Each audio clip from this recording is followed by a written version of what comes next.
রাজ্যের অন্যান্য জায়গার মতো সন্দেশখালী ঘটনার প্রতিবাদ শুরু উত্তরবঙ্গেও। সন্দেশখালী ঘটনার প্রতিবাদে অবস্থান বিক্ষোভ।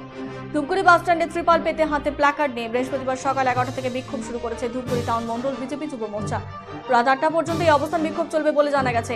একদিকে যেমন এদিন সকাল থেকে জলপাইগুড়ি জেলার বিক্ষিপ্তভাবে শুরু হয়েছে হালকা বৃষ্টিপাত, সেই সাথে রয়েছে শীত। আর শীতকে উপেক্ষা করে প্রতিবাদী সরব বিজেপি যুব মোর্চা।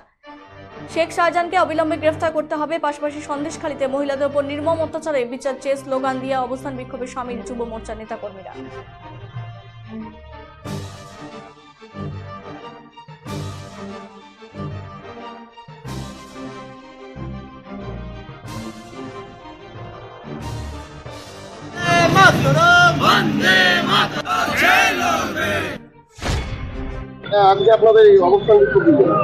আজকে আমাদের সন্দেশখালীতে যে তৃণমূলের বাহিনীরা যে আমাদের মহিলাদের উপরে যে অত্যাচার করছে, যে ধর্ষণ হচ্ছে প্রতি ক্ষেত্রে আমরা দেখতে পাচ্ছি যে আজকে এই তৃণমূল শাসিত সরকার দ্বারা প্রত্যেকটা মহিলা আজকে বঞ্চিত, ধর্ষিত এবং সব ক্ষেত্রেই বিতাড়িত হচ্ছে। সেই উদ্দেশ্যে আজকে আমরা এখানে আজকে অবস্থান বিক্ষোভে আয়োজন করেছি এবং অবস্থান বিক্ষোভ আমরা এখানে করছি।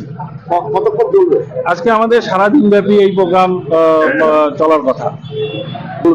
হ্যাঁ, এই বিষয়ে খুবই নিন্দনীয় এবং লজ্জিত একটা বিষয় যে আজকে গণমাধ্যমের উপরেও এইরকম একটা আক্রমণ আনা হচ্ছে।